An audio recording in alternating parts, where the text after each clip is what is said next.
اس لیے پہچان نہ سکا۔ میں نے اصرار کیا میری دعوت قبول فرمائیں، گھر چلیں۔ انہوں نے عذرا شفقت میری دعوت قبول فرمائی، اس شرط پر جو گھر میں موجود ہوگا وہی کھاؤں گا، تکلیف نہیں کریں گے۔ جب میں گھر پہنچا تو جی میں آیا کہ عبدالسلام صحابی بابا اور حاجی صاحب اور ان کی فیملی کو بھی بلا لوں۔ میں نے ان کے دیے ہوئے مخصوص کوڈ سے ان کو عرض کیا، فرمانے لگے اس وقت ہم عمرہ کر کے خیبر کے اس قلعے میں بیٹھے ہیں جو حضرت علی رضی اللہ عنہ نے فتح کیا تھا، ہم تھوڑی دیر میں پہنچ جاتے ہیں۔ ان کی محبت اور شفقت، تھوڑی ہی دیر میں وہ 382 افراد یعنی پورا خاندان میرے گھر پہنچ گئے۔ خوب پرتکلف ان کے مزاج کی دعوت کی۔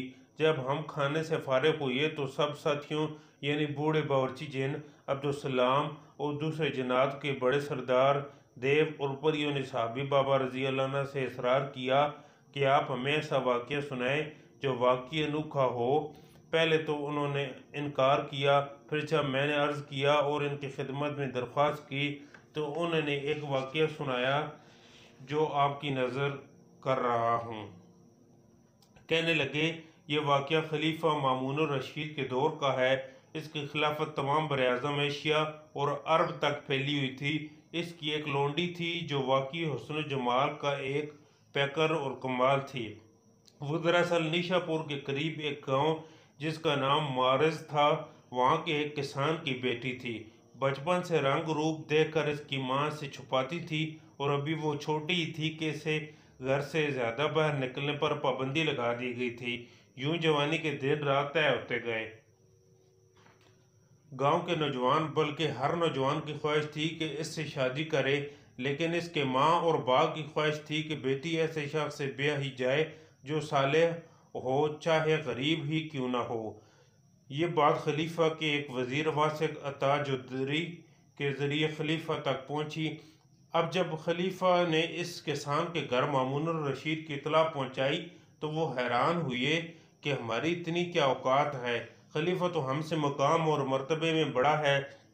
آخرکار انہوں نے وہ لڑکی خلیفہ کو دے دی۔ خلیفہ نے اسے اپنے حرم کا حصہ بنا لیا اور سب لونڈیوں سے اونچا مقام دیا۔ وہ لڑکی خوش شکل تو تھی ہی، خوش اخلاق بھی تھی۔ اس لونڈی نے آتے ہی خلیفہ کی زندگی میں سب سے پہلی جو تبدیلی پیدا کی وہ یہ کہ خلیفہ کی زندگی غرباء، مساکین اور پسے ہوئے طبقے کے لیے وقف ہو کر رہ گئی، بلکہ اس سے زیادہ خلیفہ کی زندگی میں اور تبدیلی جو آئی وہ یہ تھی کہ خلیفہ نیک اعمال کی طرف متوجہ ہوا۔ یوں ہی دن رات گزرتے گئے، آپس کی محبت بڑھتی گئی، لیکن ایک دن عجیب واقعہ ہوا کہ خلیفہ نے محسوس کیا کہ آہستہ آہستہ اس کے دل سے اپنی لونڈی کی محبت کم ہو رہی ہے۔ خود اس لونڈی نے محسوس کیا کہ محبت کی جو شدت پہلے تھی وہ شدت واقعتاً کم ہو رہی ہے۔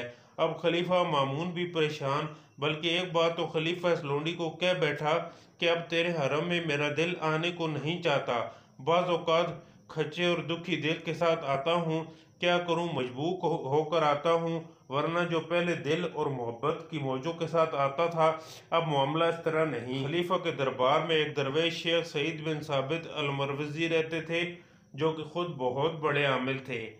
ان سے تذکرہ ہوا تو انہوں نے 3 دن کی مہلت مانگی۔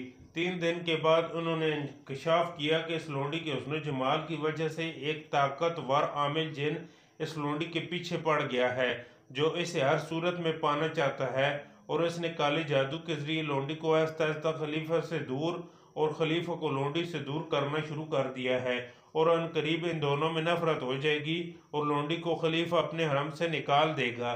یوں یہ اپنے گھر واپس کسان کے پاس چلی جائے گی اور اس کالے جن کا مقصد پورا ہو جائے گا۔ اس درویش نے ایک اور بات یہ بھی کہی کہ گھریلو جھگڑوں میں سارا ہاتھ جنات کا ہوتا ہے اور جھگڑوں میں ان کے کئی مقاصد ہوتے ہیں، ضروری نہیں ان کا مقصد عورت کو پانا ہو، ان کے اور بھی کئی مقاصد ہوتے ہیں۔ اگر ان گھریلو جھگڑوں کا علاج کرنا ہے تو ان جنات کے دفع کرنے کا انتظام کرنا بہت ضروری ہے۔ اس کی طرف اکثر لوگ توجہ نہیں دیتے، جس کی وجہ سے کام اکثر طلاق و جھگڑوں، گھریلو بے سکونی کی طرف چلا جاتا ہے۔ بالکل یہی حال خلیفہ کا ہوا۔ اب جب خلیفہ کو یہ پتہ چلا تو وہ پریشان ہو گیا۔ لونڈی نے تو رو رو کر اپنا برا حال کر لیا۔ خلیفہ نے درویش کو حکم دیا کہ اب اس کیس کو حل کر اور اس کالے جن کا جادو ختم کر۔ درویش نے کہا کہ اس کالے جادو میں یہ جن اکیلا نہیں بلکہ ساتھ معاونت میں جنات کی ایک بڑی جماعت ہے۔ اس کے مستقل حل کے لیے مجھے بھی جنات کی مدد لینی پڑے گی۔ جب تک جنات کی مدد نہ ہوگی ہرگز مسئلہ حل نہ ہوگا۔ اب اچھا اور پریشان کہ اس کا کیا حل کیا جائے۔ اس دور میں ایک درویش بصرہ میں رہتے تھے جن کا نام مالک بن عبید تھا۔ بڑے اللہ والے تھے۔ دن رات سائلین کا ہجوم ان کے پاس رہتا تھا۔ ہر شخص ان کے پاس سے اپنی مراد پا کر جاتا تھا۔ بہت متبع سنت اور صاحب شریعت تھے۔ میں اس وقت ان کی محفل اور مجلس میں جایا کرتا تھا۔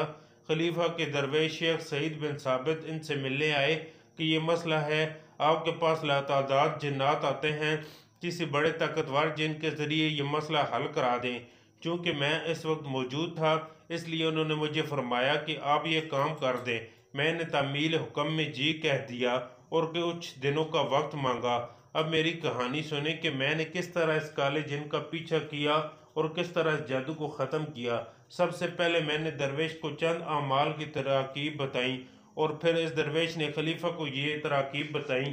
یہ اعمال اور تراکیب اب تک میں نے بے شمار لوگوں کو بتائے اور کیے۔ جس کو بتایا اسی کو فائدہ ہوا۔ پہلا طریقہ یہ ہے کہ اس عورت کے پرانے کپڑے لے کر، چاہے ایک کپڑا ہو لیکن ہو زیادہ سے زیادہ استعمال کیا ہوا، اس کپڑے پر روزانہ سورہ فلق مع تسمیہ 200 بار صبح اور سورہ ناس 200 بار شام گھر کا کوئی فرد پڑھے، لیکن توجہ، خلوص اور دھیان کے ساتھ۔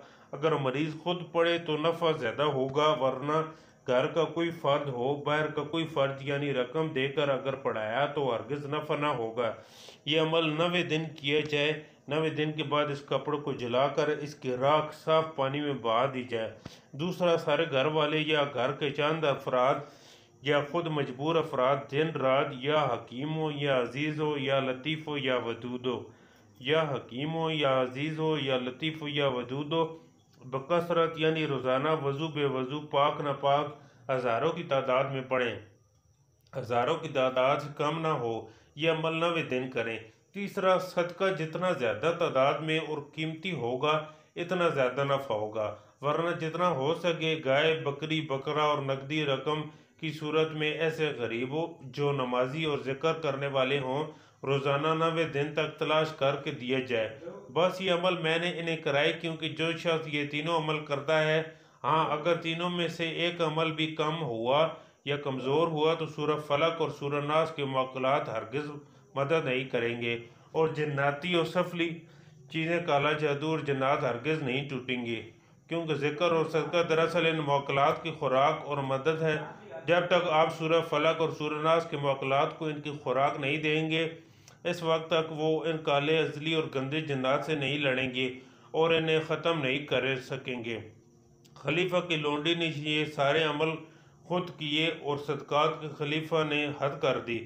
پھر خود خلیفہ نے بھی یہ ذکر کثرت سے کیا۔ اس کی وجہ سے محبت بڑھنے لگی اور دل کی جدائیوں میں مرہم بھرنے لگا۔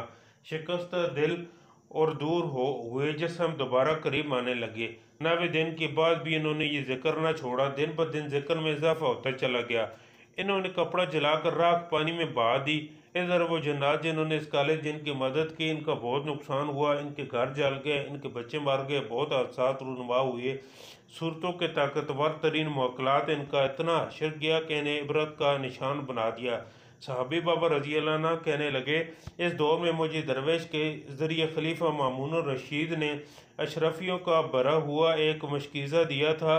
کہنے لگے، کچھ اشرفیاں اب بھی میرے پاس ہیں۔ یہ اشرفیاں علامہ لاہوتی پر اسراری صاحب نے خود دیکھی ہیں۔ صحابی بابا نے اس سارے عمل کے فوائد اور مزید کمالات اتنے بتائے کہ میں نے خود حیران ہوا۔ چند فوائد لکھتا ہوں۔ اگر کسی کی اولاد نافرمان ہو، وہ یہ عمل مستقل کرے۔